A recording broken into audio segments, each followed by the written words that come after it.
welcome to your favorite channel Chemistry with Swati, and today we start a new topic, depression in freezing point. Depression in freezing point. क्या होता है depression in freezing point? Freezing point तो आपको पता है, when a liquid is converted into solid, that is a freezing point. Freeze कहते हैं। यहाँ पे कोई लिक्विड का वेपर प्रेशर होगा ऑब्वियसली, और वो वेपर प्रेशर सॉलिड के बराबर हो जाए तो हम उसको कहते हैं फ्रीजिंग पॉइंट। क्या बोलते हैं उसको? Freezing point. जनरल लैंग्वेज में समझने की कोशिश करें। When a liquid is converted into solid, that is known as a freezing point. Liquid condition में उसका कुछ वेपर प्रेशर होगा ऑब्वियसली, और जब वो सॉलिड में पहुंचेगा तो उसका वेपर प्रेशर होगा। दोनों वेपर प्रेशर जब इक्वल हो जाएंगे वो कहलाता है फ्रीजिंग पॉइंट। अब हमने कहा डिप्रेशन। डिप्रेशन का मतलब होता है लो, डाउन हो जाना, किसी चीज का डाउन हो जाना। तो मतलब ये कि कुछ ऐसी प्रोसेस होगी जिसकी वजह से फ्रीजिंग पॉइंट डाउन हो जाएगा। यही कह रहे हैं हम। अब ये कैसे डाउन होगा हम देखते हैं। हमने आगे यहाँ पे क्या किया, हमने यहाँ पे भी दो अलग अलग बीकर में दो अलग अलग हमने लिक्विड, एक में हमने लिया प्योर वाटर, दूसरे में हमने लिया वाटर प्लस सॉल्ट। क्या लिया हमने? वाटर प्लस सॉल्ट लिया। अब हम यहाँ पे क्या करेंगे, ध्यान दो। हम यहाँ पे ये करेंगे, ये क्या है हमारा सॉल्वेंट, और ये क्या बन गया सॉल्यूशन। सॉल्ट भी क्या है हमारा नॉन वॉलेटाइल ही है, आपको पता है। अब दोनों को हमने फ्रीज किया, आइस में कन्वर्ट करने की कोशिश की। तो यहाँ पे हमने देखा कि ये पहले आइस में कन्वर्ट हो गया सॉल्यूशन, और ये बाद में कन्वर्ट हो गया। इसको हमने माना TF, और इसको माना हमने TF, इसको माना TF नॉट, क्योंकि सॉल्वेंट है, प्योर है। Temperature of freezing point. तो हमारा जो हमको जो रिजल्ट मिला वो थोड़ा सा अनएक्सपेक्टेड। वाटर पहले फ्रीज हो जाता है, पक्का नहीं। पहले सॉल्यूशन जो सॉल्ट वाला है वो जल्दी फ्रीज होगा, जो नमक वाला सॉल्यूशन वो जल्दी फ्रीज होगा, और पानी सिर्फ पानी बाद में फ्रीज होगा। मतलब ये टेम्परेचर बढ़ा हुआ, ये टेम्परेचर कम हो गया। आपने कई बार देखा होगा जनरली अगर कि जो कुल्फी वगैरह जमाते हैं मटके के अंदर, तो वहां पे वो नमक डाल देते हैं कि वो जल्दी से जम जाए। क्यों? क्योंकि जल्दी जमाने के लिए हमको टेम्परेचर को वहां पे क्या करना पड़ेगा, ये प्रोसेस अपनाएंगे वो, तो जल्दी जमा हो जाएगी हमारी कुल्फी। तो यहाँ पे अगर हम डेल्टा TF निकालने की कोशिश करें तो यहाँ पे हमको मिलेगा TF नॉट माइनस TF। क्या मिलेगा? TF not minus TF। इसकी वैल्यू क्या है? ज्यादा है, इसकी वैल्यू कम है। हो गया? TF नॉट माइनस TF, क्योंकि वाटर बाद में फ्रीज उसमें कन्वर्ट हो गया आइस में, तो टेम्परेचर उसका बढ़ा और ये जल्दी हो गया, इसलिए इसका टेम्परेचर कम हो गया। ठीक है। अब हम इसको एक ग्राफ से शो करते हैं, और यहाँ पे भी डेल्टा TF की वैल्यू देखते हैं कि किस वे में आएगी। अगेन हमने यहाँ पे टेम्परेचर वर्सेस वेपर प्रेशर में ग्राफ बनाया। हमारे पास जो रिजल्ट आया, दो पॉइंट मिलेंगे। एक जिसमें टेम्परेचर ज्यादा लग रहा है वो क्या रहेगा हमारा TF नॉट, क्योंकि प्योर है। दूसरा रहेगा TF, क्योंकि ये क्या है सॉल्यूशन। तो सॉल्यूशन जल्दी जमा हो गया, डिपॉजिट हो गया। सॉल्वेंट प्योर बाद में डिपॉजिट हुआ। इस ग्राफ को ऐसा बना लिया। दोनों के बीच में जो डिफरेंस निकाला वो क्या कहलाएगा? Delta TF। तो डेल्टा TF की वैल्यू किसके बराबर होगी? कौन ज्यादा है? TF not. तो TF नॉट माइनस TF। कई बार आप लोगों को इसमें कंफ्यूजन हो जाता है कि कौन सी वैल्यू मैम बड़ी है, समझ में ही नहीं आ रहा है। तो ऐसा ग्राफ समझ के करे, अगर यहाँ वो बीकर वाले से करे तो हमको बहुत जल्दी आंसर्स मिल जाएंगे।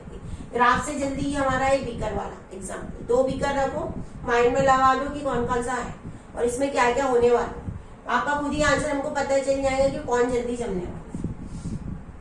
अब ये डेल्टा TF जो है वो भी किस पे डिपेंड करेगा? मोलैलिटी पे डिपेंड करेगा, क्योंकि नंबर ऑफ पार्टिकल्स पे डिपेंड हो रही पूरी प्रोसेस। हम क्वालिटेटिव प्रॉपर्टीज है, It is also a colligative properties, and you know colligative properties always depend upon the number of particles.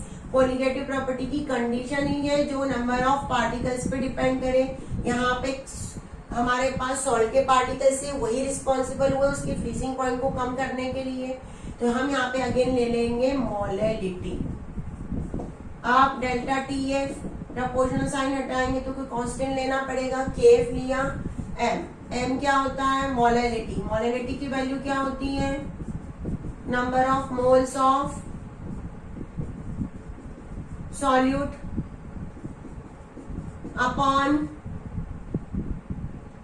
Mass of solvent in KG. ये हो जाएगा। अब इसका पूरा फॉर्मूला सब निकालते हैं। ग्राफ इसलिए जरूरी है कि आपको कंसेप्ट समझ में आए। ग्राफ से पहले जो बीकर वाले एग्जाम्पल इसलिए दिए हैं कि हम एग्जाम्पल से समझते हैं तो हमको कोई भी चीज बहुत जल्दी आती है, और डेली लाइफ के एग्जाम्पल से जितना जल्दी हो सके उतना जल्दी हमको समझ में आ जाता है। Number of mole of solute upon mass of solvent into 1000। अब केफ क्या है हमारा डिप्रेशन फ्रीजिंग पॉइंट कांस्टेंट या मोलार फ्रीजिंग कांस्टेंट। इसकी जो वैल्यू होती है वाटर के लिए वो होती है 1.86 केल्विन केजी पर मोल। ये वैल्यू है वाटर के लिए। अगर हमको वाटर कहीं दिया है तो हमको इसी को यूज करना है, ये याद रखना। इसके बाद मोल, और मोल किसको कहते हैं मोल होता है हमारा generally given mass upon molar mass. 1 आए तो मानना है सॉल्वेंट कंपोनेंट, 2 कंपोनेंट तो मानोगे सॉल्यूट। ये पूरे चैप्टर में यही हम हमेशा करेंगे क्योंकि solution is made up of 2 type of a component, 1 is a solvent and another is a solute. हमने सुविधा के लिए 1 कंपोनेंट को मान लिया है सॉल्वेंट और सेकंड को माना है सॉल्यूट। तो मोल की जगह हम क्या लिखेंगे सॉल्यूट, क्योंकि मोल सॉल्यूट के ही ले रहे हैं तो सॉल्यूट का मास यानी गिवन मास और उसका मोलार मास W2। किसी भी कंपाउंड का मोलार मास फिक्स वैल्यू होती है, उसको कभी भी हम चेंज नहीं कर सकते हैं। तो इस फॉर्मूले में हम वैल्यू इस तरह से पुट करेंगे delta D F is equal to K mole of solute की जगह लिखोगे आप W2 अपॉन M2 और मास ऑफ सॉल्वेंट की जगह लिखोगे W1 into 1000। That is our main formula. ये हमारा फॉर्मूला किसी भी न्यूमेरिकल को सॉल्व करने के लिए। और डेल्टा डी एफ की वैल्यू क्या आएगी बोलो। डेल्टा डी एफ की वैल्यू कौन बढ़ा था, किसका टेम्परेचर बढ़ा था सॉल्वेंट का बढ़ा था क्योंकि वो प्योर था। सॉल्यूट डालने से टेम्परेचर क्या हो गया था कम हो गया था। ऐसा लॉजिक लगाया करो तो आंसर बहुत जल्दी आ जाएगा समझ में। अब इस फॉर्मूले से हम एक न्यूमेरिकल करेंगे। एक एनसीईआरटी का हमको न्यूमेरिकल दिया हुआ है, टेक्स्ट बुक एक्सरसाइज नहीं है, इंटेस्ट क्वेश्चन है।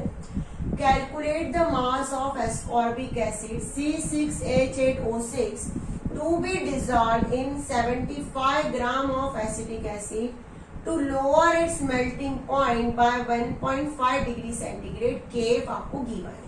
सबसे पहले हम डेटा रेडी करते हैं। गिवन क्या दिख रहा है केफ हमको दिख रहा है 3.9 केल्विन केजी पर मोल, सबसे पहली चीज। उसके बाद दूसरा कैलकुलेट द मास। मास का मतलब है एस्कॉर्बिक एसिड का मास हमको निकालना है।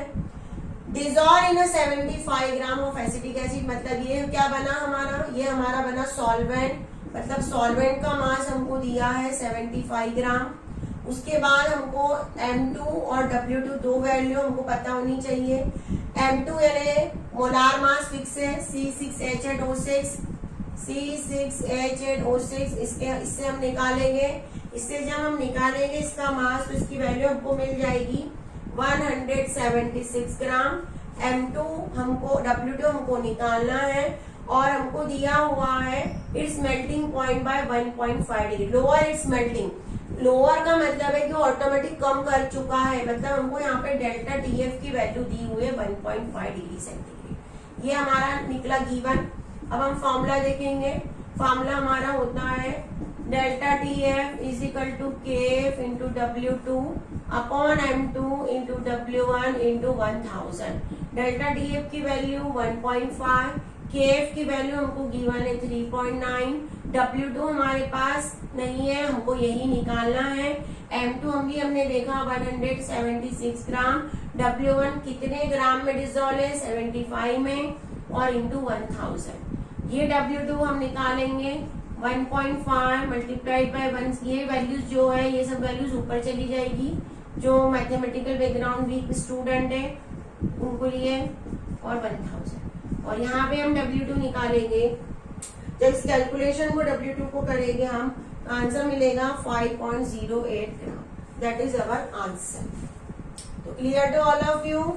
सबको क्लियर हो गया? ये क्या किया हमने, सबसे पहले हमने क्वेश्चंस को 2 बार पढ़ना है।